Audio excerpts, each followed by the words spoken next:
back to the Commanders Declassified Podcast, your home for all things Washington Commanders. Let me move my mic a little closer to my face so you get that nice, rich baritone. I'm just kidding. We're back.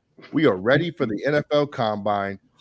As always, we got a lot of things to talk about, Washington Commanders related. We're excited to bring them to you. All right, we're going to jump right off the porch, and we're going to talk about Adam Peters' comments about the quarterback position. We're going to talk about whether Cliff Kingsbury can salvage Sam Howell, what the Commanders will be and should be looking for at the Combine. We'll talk a little bit about free agents that we think we're going to lose. And then if we got time, we'll go into some other quick hit stuff. But let's take it from the top. Today, Adam Peters said his job is to find the Commanders a quarterback. He has to figure out the quarterback position. Mike, is he saying that we are definitively going quarterback at pick number 2? I don't know if he's saying all that. I mean, he's saying that we need to find a quarterback, and he answered that in response to Purdy. So you can look at it a plethora of ways. You can look at it as him saying we need a quarterback at all costs. So, of course, that means he's going to use the number 2 pick. Or he could be saying, I'm looking for another Purdy. I don't want this. I don't want to draft a quarterback high. I've proven that I could find someone late in the draft, and I'm going to do it again. He didn't say that, but he could be implying that. You never know. But, I mean, I think the secret's pretty much out of the bag right now that they're looking at QB at number 2. And if people want to take those comments as him saying that, who am I to judge? But I don't really think that he 100% meant that they're going to with the draft by those comments. But if people want to take it that way, it's April. I mean, it's March, so whatever. Yeah. So what he said was, I'm trying to find the exact quote. It's a little difficult to find, but he said something to the effect of, I got to find a new quarterback. He was talking about Purdy. You're right. He said, if I would have known that Purdy would have been that good, we would have taken him a lot earlier, which he's sort of admitting that Purdy was an accidental find. But then he says that now I've got to find a new quarterback. And that's what everybody's hanging on to, is that new quarterback line there. What do you read from that, Eric? Man, let him hang on. We don't know what's going on. We went in depth on our quarterbacks, our top quarterbacks last week, and I'm pretty sure Adam watched it, and he took diligent notes. Definitely. He did definitely say they're looking, they're looking at quarterback, but he also indicated that him and Cliff Kingsbury haven't really sat down and spoken about what they're looking for in a quarterback. They haven't really talked about it. He did unsolicited bring up the fact that he did like Sam Howell. And they went for a walk together, which is super awkward, but good quote. So I personally think, yes, they're going to look at quarterback at number 2, as they should. They'll look at exploring a trade up to number 1. I think he indicated that too. He said you got to be involved in the process, whether you do it or not. You got to be in there looking at what guys want to do. So, yes, I think they're going to look very long and hard at quarterback. Do they make that call? Do they get a trade offer that blows things away? Do they make a move for, Justin Fields, or do they try to bring in Russell Wilson or Baker Mayfield if he hits free or whatever, right? It's all over the place. We don't know yet. It's like Mike said, it's not March. It's actually February, but I get the point. There's a long way to go. So I look at the quotes that he said as it's a long way to go, and we don't know what we're doing yet, pretty much. Yeah, he kind of gave all angles in his answer when you think about it. Like, he didn't rule anything out and he didn't promise anything. But I think that the new quarterback piece is a little bit telling, at least. We'll see what that means. Mike, to your point about not going 1 at 2 overall and getting 1 late, I have to believe personally it's a first-round quarterback. What I'm getting a little bit nervous of is that it could be a J.J. McCarthy a little bit later in the first round. But they're going all in on Spencer Rattler. Oh, 4 or whatever. Yeah, man. Oh man, goodness. He's the wild that's card. That's that old Washington stuff right there. Yep. All right. So let me say this, Eric. He did say, like you said, he likes Sam Howell. Our second topic was, is there anything that Cliff Kingsbury can do to salvage Sam Howell? Eric, I'll throw it to you first. Do you have confidence that Kingsbury could get what he needs to out of Sam Howell to be a starter in this league? I do. Why wouldn't you? I know Sam Howell had a rough year last year, but he showed that he has traits that can get you by in the NFL. He just has a lot of bad habits and a lot of kinks that he works through. Is he ever going to be a top end starter? Who knows? Probably not. But I don't think he showed that he's a lost cause last year. I think he really struggled as the year progressed. And again, we've said this countless times. I don't think he got a lot of help from his offensive coordinator in that respect. So if Kingsbury's willing to work with him, simplify the offense, give him better reads and rely more heavily on the run game as you would help a young quarterback, there's no reason Sam Howell can't develop past what he has. Do I think he's the guy moving forward? I don't. I think he's a backup quarterback, at least for this team. And then maybe down the road he starts here or someplace else. But I think you can develop him at least into a viable backup quarterback. I don't see why you wouldn't be able to do that. Some guys just take a little longer to develop in the NFL. Guys like Kirk Cousins, Drew Brees back in the day, they took a couple of years to really find their footing in the NFL. It took getting them with the right coach and the right system, with the right stuff around them, and it ended up working out. Is that where Sam's headed? I don't know, but we've seen it happen before. I don't see why it wouldn't happen again. And Kingsbury has shown himself to be a pretty good quarterback whisperer throughout his tenure in college and the pros. So I don't see why he can't at least get more out of Sam Howell. And if you draft Jaden Daniels when he gets hurt in week 3, you're going to need Sam Howell to play. So we're starting that train early. But no, I think there's definitely something there with Sam Howell. And I think that with 2 years left on his rookie deal, there's no reason to move on from him right away at all. Let me ask you this question. I think this would have sounded crazy last year, but do you think Sam Howell has a higher ceiling than what Taylor Heineke's journey has been thus far? Yeah. Oh my goodness. He's got a way. His arm just gives him a higher ceiling. No. Forget the arm. Heineke was a starter for the better part of 2 years. We don't forget the arm. That's the number one thing that Heineke's lacking as a starter is his arm. And you have that to start with. That's not what I meant. That's not what I meant. That's what I meant. That's what I'm saying. Listen, let me explain. I'll let Mike can take this. Mike can take this. I'm going to get filleted for this. Heineke was a starter for 2 years. He was relatively productive, right? And he kind of turned this team around a little bit, right? So, but you're dismissing that. I can see that, Mike. I see the look on your face. You're dismissing that and saying that Sam Howell would do better than what Heineke could have done with the circumstances he had, right? I'm not talking about Heineke. I am not going down this wormhole. Wait till he starts on RG3. That's coming next. Back to the original question of if Kingsbury could save Howell or salvage Howell. Of course he could.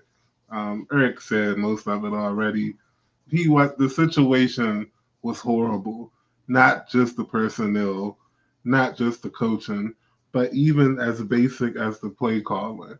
You can't put a second-year quarterback behind a line like that and have them leading the league in passing attempts. I mean, yeah, it looked okay in the beginning of the season, but we all saw it coming. Everybody but the enemy saw it coming. That eventually teams was going to catch up with this stuff, and they needed to adjust. I feel like Kingsbury is more than smart enough to understand what Howell can do and can't do, and actually run the ball. We talked about it before a couple of episodes ago. That's something that he does. It's not just he's not what the enemy is, and that seems like what a lot of people think. It's actually the opposite. He runs the ball. That alone would help Sam Howell. And yeah, that's all I got to say about it. I really think Kingsbury can do it much better than the enemy did. And bringing in a guy like Anthony Lynn as well, because that really shows me that Dan Quinn is going to, mandate that the run game be a focal point of the offense. You don't bring in Anthony Lynn to throw it 60 times a game. You just don't do it. So I think that bodes really well for whoever the quarterback is, be it Sam Howell or Jaden Daniels or Drake May or Caleb Williams or J.J. McCarthy or Spencer Rattler. Whoever shows up here this year is going to be better off than they were last year. and have a higher ceiling than Taylor Heineke. So if Heineke was our quarterback last year, are we still 4 Yes. and whatever we were last year? Yes, no because additional wins. we're throwing it 50 times a game. So yes, Heineke throwing the ball 55 times is going to get you 4-13. We don't beat the Broncos last season with Heineke. That's straight up. I'm telling you, we don't. Well, but we also probably don't lose to the Jets either with Heineke. Maybe it just depends. We got to talk about it, right? At that time, I don't know if Brady could have led us over any wins after the Patriots game. So yeah, Jacoby Brissett came in and played really well, but again, coming off the bench, it's a little different. Well, come on now. And again, no. Yeah. And this is for that guy that shows up here and says Jacoby Brissett should have been starter week 1. You can shut right the hell up, but feel free to join, like, and subscribe. Jacoby Brissett came in and he had an advantage last year. But if Jacoby starts week 1, this team probably goes 7-10, maybe 8-9. Then we're picking at 17 and not moving forward at all. So I'm very happy that Jacoby didn't start week 1. I think, had he been the starter last year, yes, the team would have probably performed better, but it would have hurt us in the long run. We have a franchise reset thanks to 4-13 last year. Agreed. Again, I have not given up on Sam Howell. I think there's plenty of potential there. It may take him a while. If he's not shell shocked from last year, it may take him some time to get over it. He made plenty of good plays last year, and he's at least shown himself to be a decent enough backup to keep around on a rookie deal. I can dig him as a backup. I agree with that. I think, again, Gardner Minshew is a good comparison about what you might get from him over the long haul. I'm no Taylor Heineke defender. If you've been a fan of this podcast, you know that. This is not about Taylor Heineke. When I think about like what we talk about with Sam Howell and what he might be in the NFL, nobody really knows because you said there was a bunch of adverse conditions last year. However, the flaws are the flaws, and I think those flaws can be fatal flaws in terms of a long-term starter. Whereas I think we kind of dismiss some of the intangibles that Heineke brought that helped get him over the hump. So, and please don't make me a Heineke defender because I am not that, and I am not a Sam Howell defender. I think, look, we'll move on. Heineke, you did bring him up. I did. You're the chairman of the Heineke Hive officially. No, you stop it. You stop. Moving forward. But anyway, all right. So Peters also said that they're going to be thrifty in free agency. And the first thing that came to my mind was the first season that Ron Rivera was here when he signed, who was that linebacker? Kevin Pierre-Louis. And that was a really underwhelming free agency period. Eric, are you a little disappointed about what might be happening here in free agency? No, it's kind of what we expected. And Rivera's first free agency was pretty good, actually. That netted us a solid season from Logan Thomas and J.D. McKissick, and there were several good free agent signings. But yeah, the linebacker. But we saw what this group did with this past group did with linebackers in general. So I don't think we move that. I think you sign. I think they're looking for solid players in free agency, not necessarily elite superstars. They're not going to break the bank. This isn't Dan and Vinny show. They're going to look for guys that are going to fit with what the team, what Dan Quinn and crew want to build, and I think that's a great thing. We all went through free agency here a couple of weeks ago, and we were all very bland and vanilla with it. And Adam Peters seems to clearly have watched that episode and again taken diligent notes, because that seems to be the way they're trending. And I'm completely okay with that because we're not close based on what we had last year. We're not, go sign Reggie White and we're good to go to go on championship runs, which is good because he's dead. But you know what I'm saying? We don't, like, a big name free agent isn't going to get us over the hump, right? We're not even at the hump yet. So maybe in a year or two, when we're ready to make that leap into contention, hopefully we'll look more deeply into big name free agents. But right now, I think it's just about building the roster with solid players who fit the scheme, fit the mold of what they're looking for. And I think it's great. Oh, Mike, Eric kind of leads into my second point, which, listen, this to me is signaling that we're going to be in a little bit of a rebuild this year, right? And hopefully that rebuild occurs with a rookie quarterback. But does this put you squarely in the aspect of not expecting wins as a fan this year just because we may be a little bit more conservative in free agency and have a young quarterback? Simply because it's year one, I'm not expecting much this season. I know we do have a lot of money. We have a lot of picks. It would be nice to have another Houston Texans season with a defensive coach coming in with the number 2 overall pick, young quarterback, going 13-4, winning the division, yada, yada, yada. But realistically speaking, I think we need to temper our expectations. Don't expect too much in year one, regardless of what they do. Even if they somehow shock the world when the Bears don't draft Caleb Williams 1 and he falls to 2 to Washington. If we have all our picks, all our money, and Caleb Williams, I still wouldn't expect us to do too much in year one of the Peters Quinn regime. So I have a little bit of a different take on that. I'm not going to say that I expect a lot, but overachieving shouldn't be out of the question. If you nail your quarterback and have a moderate good free agency, look at what the Texans signed in free agency last year. They didn't do anything, insane. They signed Dalton Schultz was their big free agent signing, Devin Singletary, kind of a role player running back, a good role player running back, but again, not an elite running back. Tavir Thomas, Jimmy Ward. Those are guys that, again, that they were mid-level free agents, maybe slightly good on the better side free agents, but nobody elite, no dominant player, no big bank signing. So if you can have an offseason like that and get the quarterback right in the draft or free agency or whatever you do, why not? Why can't you overachieve a little bit? Shouldn't bank on it, but it's possible. I don't expect 4-13 next year at all. I think this team will be much better. Oh no. And to further your point, Eric, to strengthen your point, actually, the schedule next season doesn't look too daunting. So I can see why, if somebody knew the schedule, I can see why their expectations would be a little bit higher.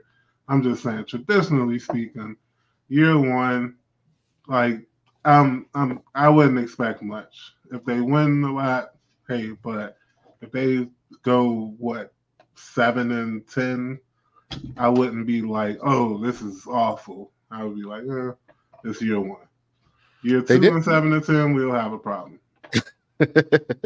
Now, to be clear, the Texans didn't just hit a home run at quarterback. They nailed their draft. They got wide receivers out the wide. Tank Dell last year was a rookie. Eric, I think you actually liked him in the pre-draft process. I did like Tank Dell a lot. They also got Will Anderson on defense. I mean, they nailed their draft, so there's more to it, obviously, than Stroud. But Stroud was the biggest piece there for sure. No doubt. Hey, guess who has a lot of draft picks this year? Plenty of chances to nail their draft. Which we haven't done in a long time, so it'd be really nice. 2 thumbs and wear burgundy and gold. These guys. All right. Speaking of the draft, the combine is right around the corner. I am a combine mark. I love the combine. So if you can see Mike's little caption here, it says, "Do you still watch the combine?" Yes, I watch all of it. I freaking love it. None of the top quarterbacks are working out at the combine, so that's not helpful. But I do love to see the 40s. I love the NFL Network's coverage of it. I am such a huge fan of the combine. Put your GM hat on, Mike. What is Adam Peters and Dan Quinn and those folks looking for at the combine? I'm going to keep it a buck with y'all. They're looking for everything. Literally everything but punter.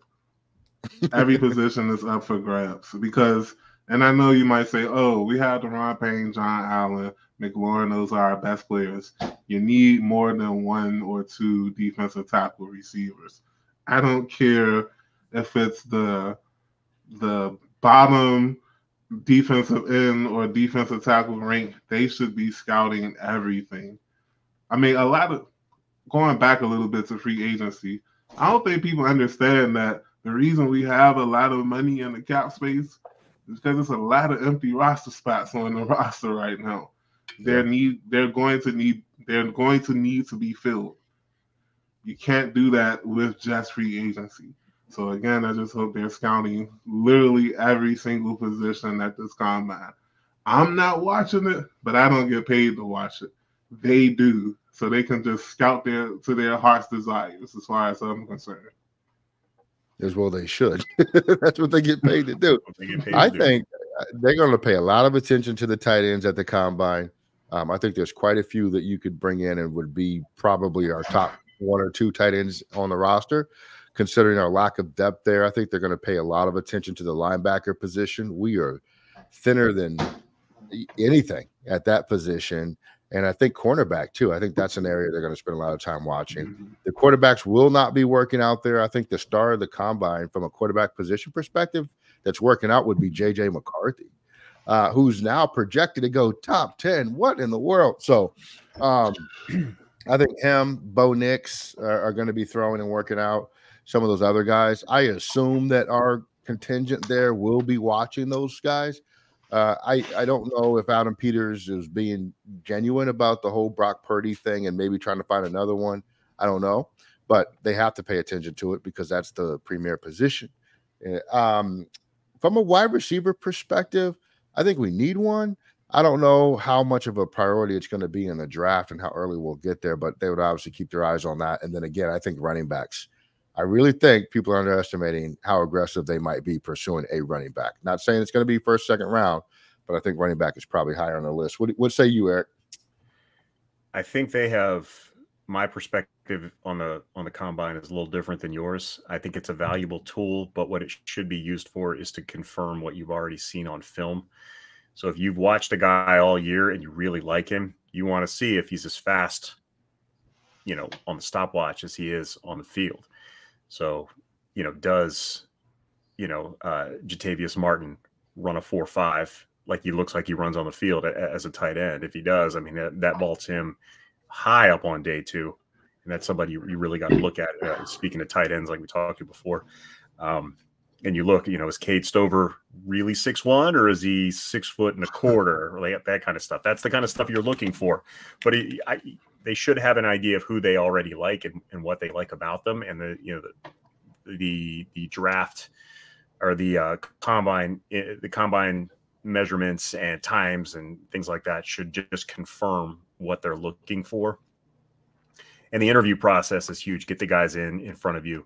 I know a lot of the coaches aren't going to be there. They're going to be watching on Zoom, but you just get the guys in front of you. Again, confirm, is this the team player that I saw on film? Or is this guy kind of a jerk like I saw on film? Do we want him in here? That kind of stuff. That's what I hope they use the combine for. It's what I think they will. So I like the combine, but I hate guys that shoot up after the combine because they ran a 4.25 when you watch them on film last year and they couldn't catch.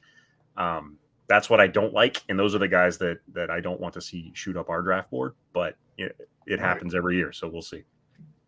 And I wanted to just piggyback off what you said about the interviews. That would be my favorite part of the combine if I was in the front office. I want to sit down with the individual, just ask them a couple of questions, even as far as go through some controversial plays that they may have throughout their career, whether it's a personal foul or a choke job or whatever. Just talk to them about it and see how they feel. Like I would love to be in the room when those interviews happen. We kind of saw it last season or the last couple of seasons on Washington Commanders YouTube page with the Commanders log.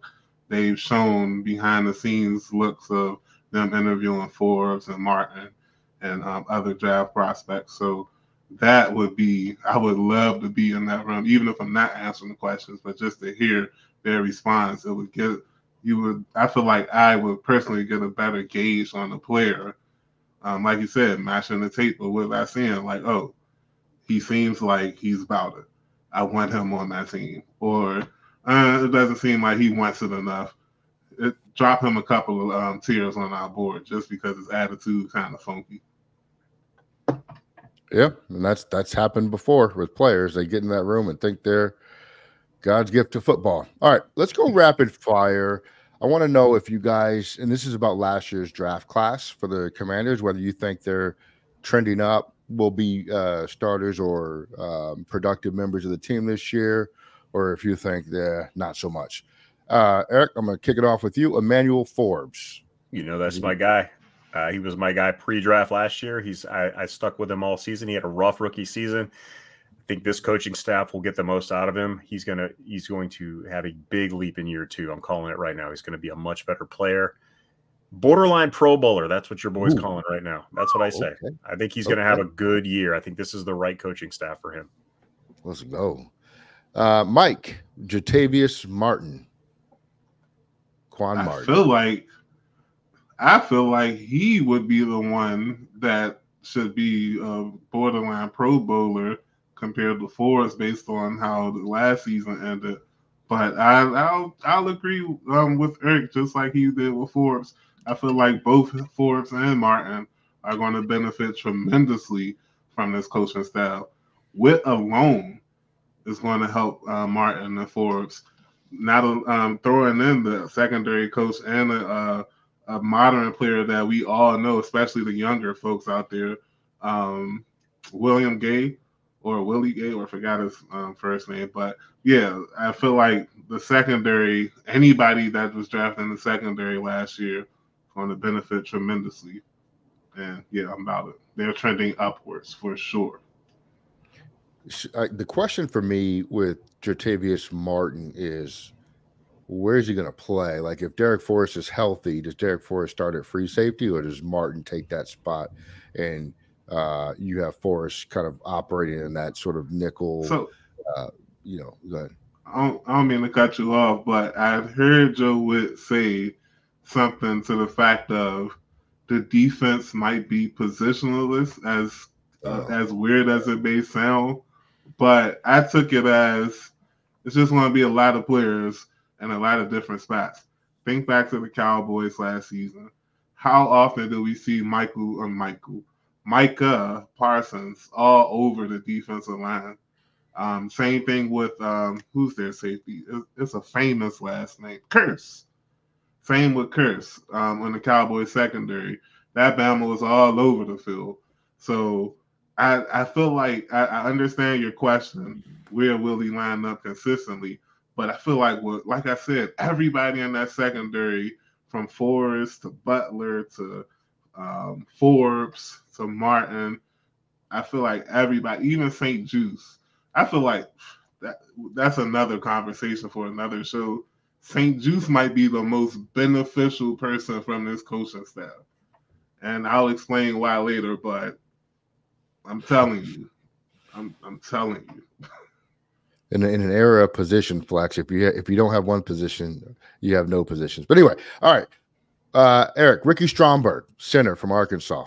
Trending up, trending down, not going to be a factor. What do you think? I don't know that he's a factor. It just depends on if he got stronger in the offseason. That was the big question mark with him.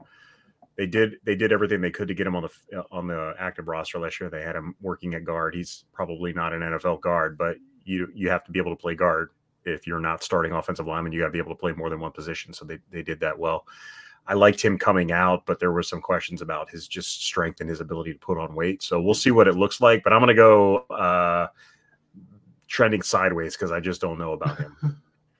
Yeah, the problem for him and this next guy that I'm going to give to Mike is the draft and free agencies happen before you see these guys in OTAs, and so you can't just trust these guys going into the offseason, the offseason workouts that they're going to be better than they were last year. You've got to adjust the position since we're so weak there. Mike, your guy is Braden Daniels. How you feel about him? He's not making the team next season. Down, down, down, down. He is up out of here, bro. I hate to say it, but them's the breaks, bro. He out of here. All right. Yeah, Braden was a big reach last year, even at round 4, and he really didn't show much, and nobody was impressed with him. So, yeah, it's going to be a long way. Who's the offensive line coach? Nobody. Who'd they hire for? Bobby Johnson. Bobby Johnson. We'll see if we can get anything out of him, but, man, that was rough. Yeah. Eric, KJ Henry, edge, Clemson, round 5.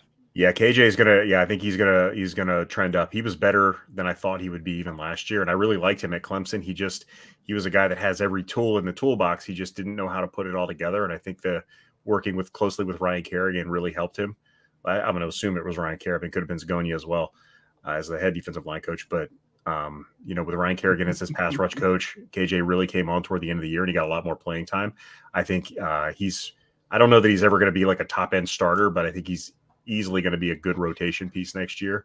Much in the mold of maybe like a Dorrance Armstrong was in Dallas, who I think Dorrance Armstrong is going to be here too. But I think him and KJ will make a nice rotating end tandem for sure. I like it. Mike, Chris Rodriguez Jr., running back, 6th round pick out of Kentucky. Ooh, that's a good one. I'm gonna say middling. There's not really no upward trajectory or downward trajectory. I feel like until we see what happens after the draft and free agency, because there are a lot of good running backs available in both the draft and free agency. You have a couple of bucks to spend. If you want, you can go out and get a Derrick Henry, and it wouldn't really cost you too much, and that would directly affect Chris Rodriguez. But if they stay in the draft and draft our favorite running back from Oregon, Bucky Irving. Bucky Irving, yeah, and draft a running back like Bucky Irving or Shipley from Clemson, then that does increase Rodriguez's stock. So that's why I say it's kind of in the middle right now. We have no way of knowing which way to go with him. All right, we'll finish up the draft picks last year with Andre Jones, Eric, edge, 7th round. Yeah, I think he's probably treading water a little bit. He was really impressive, much more impressive early on in like a training camp and preseason than KJ Henry was, but it never really showed up in the regular season. He did get some run toward the end of the year. Was held his own. That's about the best you can say on a terrible defense. I'm not as high on him as I am on KJ Henry, which I don't think anybody is because he's a 7th rounder and KJ was a 5th rounder. So I think, it'll be interesting to see what they do with him. He clearly has some really good physical tools. So maybe if they think they can get more out of him, he can get some more run, but we'll see. I think he's kind of a back of the roster guy this year. But we'll see. All right, I'm going to run through the UDFAs last year and give you my thoughts on these real quick. We will start with Kaz Allen. They re-signed him, or they kept him on for another year, I think. And I don't expect much from him, maybe in the return game. But, he was the darling in the offseason workout period, but during the regular season, just not a lot there. May have gotten hurt too. I can't remember. It's been a while. Mitchell Tinsley. You remember this guy from the preseason? Everybody was like, Tinsley's going to start. He's legit. I think he's just another guy on the roster. Zion Bowens. No, not going to be around. Mason Brooks, the guard out of Ole Miss. He'll be on the roster, or he'll be on the practice squad maybe and get some rep, but I don't think he's going to be a major impact. Tim DeMorat, not happening. Xavier Henderson, safety out of Michigan State. No. Bowie State DN Joshua Pryor. No. Minnesota State wide receiver Jalen Sample. I was kind of excited about Sample, but he just did not have a good showing in the offseason. Illinois safety Kendall Smith, not really thinking he's going to be a factor. DJ Sturgis, cornerback out of Missouri Western. Don't think so. And Bryson Tremaine, wide receiver out of Stanford. Not seeing that happen. Saginaw Valley State quarterback Nick Whiteside. No. I don't think there's much from that UDFA class last year that's going to really contribute this year. I do want to quickly run through our free agents, and you guys tell me if you think we are going to keep or cut these guys. Well, not cut, but re-sign or let them go. This is our unrestricted free agents. Here we go. Let's see. Who did I leave off with last? Eric? Mike, Curtis Samuel. What are we doing with Curtis Samuel? Unfortunately, letting him go. Might cost a little bit too much. He may want to go somewhere else to a stronger contender. Maybe Kansas City. You never know. Unfortunately, he's up out of here. Ooh, sad to see him go. Eric, Kendall Fuller. What's happening with him? I think he leaves. He's getting a little longer in the tooth. I can see him re-signing with Kansas City as well. They like him a lot. He obviously won a Super Bowl with Spagnuolo there once. And, they are always looking for help, a top-end nickel corner to help out those stud starting corners that they have. So I think a Kansas City reunion, I don't see Kendall Fuller coming back here at all. Yeah. Unfortunately, I think you're probably right. Jacoby Brissett, I'm going to take this one. I would love to see Brissett come back and just be a good backup and a mentor to our rookie quarterback. As we said before, I don't really think that's a good role for Sam Howell because he's so young in his journey, but I think he's going to ultimately walk for probably a better opportunity somewhere else. Mike, Cody Barton, linebacker. He out of here. He gone? No, I really feel like they're going to want to bring in their own linebacker, so to speak. And Cody Barton, he might end up in Pittsburgh. That's where all our old linebackers seem to go anyway. So, yeah. No, not here, though. Okay. Cornelius Lucas, left tackle, unrestricted free agent. Eric, what's happening with Cornelius? I think Cornelius Lucas goes elsewhere, not because I think he'll get a better job. He's a really good swing tackle, and I just think this offense. I had it a couple weeks ago with free agency, bringing in Matt Peart from the Giants to kind of replace him as that swing tackle. I think he may get a starting opportunity elsewhere. Wouldn't surprise me to see him come back, but I think he probably finds another opportunity. And good for him. I hope he goes to a contender. Yeah. Mike, Jeremy Reeves, our savant special teamer. I think they're going to let him walk. That injury is kind of scary. And again, I feel like Izzo is going to want to bring in his own special teams ace. And it's hard because not only do we like Reeves, this man was an all-pro in 2022. So, like, it's not like this is some bum that we're letting walk, but with the injury, the new regime, I know we got the money, but I feel like he's out of here. It's going to be tough to see him go if that's the case. Eric, F.A. Obata, defensive end. I see him being replaced. He's another candidate. It wouldn't surprise me to see him come back because he does have value as a situational rusher. But I think he maybe goes to follow, maybe Zagonia to Dallas or somebody like that. I don't see him coming back. I think they're going to bring in their own guys. Okay. Oh, real quick on Cody Barton, I just wanted to verify this before I blathered. Actually played for Ken Norton Jr. in Seattle, so maybe that's a feather in his cap. Maybe that's the link he needed. You never know. I think he was still trashed there when he did, but I was about to say they took him and they kept him around. Man. I don't know. All right, I'm gonna take Khaleke Hudson. I think what he did at the end of the year is enough. His contract's going to be so low in value that I think Hudson will probably be back on the roster, if nothing else, just for depth. Mike, Tyler Larson, center. Out of here, especially with Kingsbury, a new OC coming. I feel like they'll just want to upgrade that spot, bring in someone more familiar, and just don't think Larson's it. Okay. Eric, linebacker David Mayo. He has value as a special teamer still. It's not his fault that the linebackers in front of him were terrible and he had to play all the time. So based on his value as a special teamer and his relatively low cost, it would not surprise me for him to be back.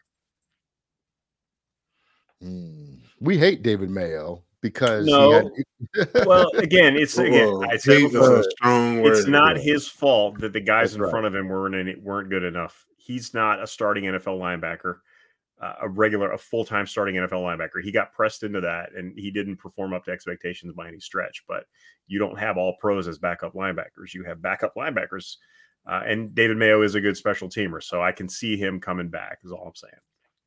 That's what I was going to say. For the record, I didn't say you hate him. I was going to say fans hate David Mayo because you love Taylor Heineke and you hate David Mayo. That's right. You got me figured out. Mayo was never supposed to be in the position he was in here. He's a third string linebacker and a special teams guy. All right. Oh, this is a really good one. Mike, Antonio Gibson. What are we doing here? Personally speaking, I would bring him back, but that's just the fan in me and getting to know him over the last 4 seasons, even from a distance. But play for play, skill for skill, I just feel like the new offense, they're going to want a more authentic running back, and there have been times where Gibson has not fully taken on the role of a running back as far as reading the holes, reading the gaps, running angles, ball protection. Like it's a lot that Gibson leaves on the field as a running back, not a weapon. As a weapon, he would be great, fantastic. But I feel like kind of the same way as Samuel too. Like I just feel like they'll want to go somewhere else where they may be featured more. I don't know if that team is Washington for either of them, and it sucks because I like both of them. Can you find a cheaper version of Antonio Gibson in the draft? Yes. I don't know. I haven't looked at running backs like Bucky that. Irving? Would he be? You really think I didn't get Gibson? See, I don't know. I don't know enough Irving. about Bucky Irving, honestly. So I'm just guessing. I know he's kind of got that dual threat mode, but I'm not sure that he pound for pound stacks up. Just curious. Here's the thing. Right, and I'm a huge Antonio Gibson guy. You guys know that. By the way, Mike, Gibson has less fumbles than Robinson does over the last 2 years. He largely cleaned up that fumble issue. His problem has been just being effective as a runner, and he really hasn't been. Now, you can make an argument. Never mind. We're not going to go to that conversation, but in the draft, like I feel like Curtis Samuel could have performed better in Antonio Gibson role last year than what Antonio Gibson did. And I think there are guys like that in the draft that you can go in and pick up. I do. All right. Eric's favorite player, Joey Sly. What are we doing with this guy? You bring him back and you give him competition at camp. The guy he's worse on extra points than he is on field goals, which I hate. But for whatever reason, he just extra points gave him a little bit of trouble last year. But he did hit a 62-yard kick. Got a huge leg. I mean, he always booms a touchback. So you bring him back and you see if he can beat out whoever you bring in for competition. Maybe you draft a kicker, maybe you sign a kicker as an undrafted free agent, find a free agent kicker, bring somebody in to compete with him. And if he wins, he wins. He wasn't cut worthy last year, although, he's got to clean up the extra point. Also, the long snapper had a big issue with the, long snapping was a big problem. So that could have affected his extra points as well with the cheese man. So I'm cool with bringing him back as long as you don't just hand him the job. Okay. Now we're going to go super rapid fire here. Let's go. Mike, Jamison Crowder, in or out? Out of here. All right. Eric, Byron Pringle, in or out? He's out. Alex Arma, Mike, fullback. Alex Arma. Out of here, unfortunately. I could see that pain in your eyes when you said it. Eric, Sadiq Charles. I think he comes back. There's enough potential there. They'll see the potential that he comes back. And also, I think Alex Arma comes back too because of Anthony Lynn. Anthony Lynn loves him some use check. So if you can get that out of Alex Arma. I was thinking that too earlier, but I went with no, but I'm liking it. I'm hoping I'm wrong. I would love Arma to come back. I feel like he had a decent season for the times he was used last year. Should have been used more for sure. Okay. What about Terrell Burgess, Mike? Safety. Barely know who he is. Get him up out of here. Here you go. All right. Eric, Jabril Cox, linebacker. He was in Dallas with that crew, so maybe because I think he was on the practice squad. We grabbed him off the practice squad. So if they see enough in him, why not? They had him they kept him on the practice squad. They must like something about him. Nah. All right, Mike, Brandon Dillon, tight end. I was about to say who? He's in Beverly Hills 90210. Yeah, I hope like 9 months from now, this November, and Brandon Dillon is killing it, and we come back to this clip and like, remember that time you was like, cut Brandon Dillon, Mike, you idiot. I hope that happens, but probably not. Probably not. Eric, Cam Curl. It's a tough one. I think he walks. I think Quan Martin is his replacement. And this is not the Ron Rivera era where you draft a replacement and then re-sign the guy. I think Cam Curl gets more money to go elsewhere. So I wish you well, Cam. I hope you get paid. I don't think it's going to be here, but if it is, welcome back. I would love to have Cam Curl back. I just think he'll get a better deal elsewhere. Word. Okay. Mike, James Smith Williams, defensive end. Ooh, I do think we are going to bring a defensive end back, but not him. Don't think James Smith Williams is going to be the one to return. What's your beef with James Smith Williams, man? Solid Nothing. edge, I just think they're going to draft edge higher, and I think with the person you have yet to name and James Smith Williams, I think the higher upside may be the other person. That's all I'm saying. Between the two. Yeah, you hate guys with three names. I get it. All right. Hey, Eric, Casey Toohill. I know you're a Toohill Just the fan. other person. Casey Just the Toohill. other person. Yeah. I don't think he's back. Again, he has some value as a situational rusher. We saw what he does every down when he got the full time. He's just not that guy. But if you give him 12, 14 snaps a game, I think he's all right. But I think if you're going for like a third or fourth pass rusher, you'd rather just draft one than re-sign a free agent for, vet minimum's a lot higher than rookie minimum. So I think that's where that comes into play. So it wouldn't surprise me for him to be. What's that? You think we'll bring James Smith Williams back? No, I don't. Same reason. I think you just for back of the roster guys, it's just better to have young players that are cheaper than it is to have veterans playing, for what is it, $600,000 or $550,000 for the rookie contract as opposed to like $1.2 million for a vet minimum. It just makes more sense to not do it. Nothing against him. I actually like James Smith Williams quite a bit, despite the three names, because who else had three names? Lee Harvey Oswald. That's why. But Josh Harvey Clemens, John Wayne Gacy. Yeah, see. We don't want serial killers on our roster, is what I'm saying. No, I like James Smith Williams as a player. I just think that you can probably replace him with a rookie at a more cost-effective deal is all. Same with Toohill. All right, that's about it. Eric, final thoughts on the combine, the Peters comments, or draft picks from last year of free agents. What do you got? I'm looking forward to the combine results. I'm not going to sit there and watch it. It's like watching like water boil for me. But yeah, I look forward to see. I like seeing what all the guys posted and all the guys I like, did at the combine. I'm just not going to sit there and watch it. All right, Mike, same question. Peters, he said a lot. He just didn't say. I feel like that quarterback quote is really getting overblown, but I get it. Like, we ain't got much to talk about. I care about the combine, but with us being so close to free agency, like I think we're less than a month away now. With us being so close, it's really hard for me to focus on the draft right now, because I feel like once we sign a couple of players, that's when we'll have a clearer picture on the draft. And of course, we still won't know what we're talking about, but we'll at least have a better idea of positions that they'll be targeting in the draft based on what they do in the first round of free agency.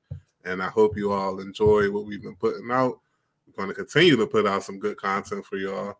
Y'all just interact with us, and yeah, we're going to get y'all what y'all need. That's right. My comments, 10 reasons why they're going to re-sign Taylor Heinicke. I'm just kidding. It should be fun. We're getting into the part of the season where Adam Peters is going to earn his money. This is why he's here. It's time for him to show and prove. Eric, final thing on the way out. I got a list of people with three names. You tell me who's the best on this list. Holly Marie Combs, Sarah Jessica Parker, Sarah Michelle Gellar, Brian Austin Green, Jada Pinkett Smith. Let's see. Jennifer Jason Lee, Courtney Thorne Smith, Jean Louisa Kelly, Keisha Knight Pulliam, Sean William Scott, Philip Seymour Hoffman, Christian Scott Thomas, Mary Elizabeth Winstead, Catherine Zeta Jones. Let's see. I got a couple more. Tommy Lee Jones, Jennifer Love Hewitt, James Earl Jones, Neil Patrick Harris, Jamie Lee Curtis, Julia Louis Dreyfus, Deborah Ann Wall, Joanne Garcia Swisher, Jamie Ray Newman, Mary Beth McDonough, and Jessica Parker Kennedy. Who is the tops of that list, Eric? We had some high quality three namers in there, but I'm going with Darth Vader himself. Mr. James Earl Jones wins that contest. Mike, you agree? Yeah, based on legacy. Personally speaking, I'm a Sarah Michelle Gellar guy myself. Well, yeah. Well, James Earl Jones was in the Sandlot too. I mean, let's not forget. Was in that. the Sandlot. Yeah. He's got to be top of that list. I think second is Elaine from Seinfeld for me. Dreyfus. She's a billionaire. Good for her. Is she? Oh yeah, she's super rich. I don't From remember what? how she. I don't remember something in her family, but she's loaded. Yeah. She's got more money than Seinfeld. That's pretty wild. Yeah, she was already there. Like when she started that show, she's crazy rich. I don't remember why, but I do remember she's got that Oprah money. Yeah, That's learn crazy. something new every day. I had no idea. All right. Well, if you've made it this far, thank you for watching. Please subscribe, like, comment, tell your friends, and become a billionaire like Julia Louis-Dreyfus, because evidently she was rich when she started Seinfeld. And if you want to be rich, you got to have three names. We are officially out of here. We'll see you after the combine. Peace.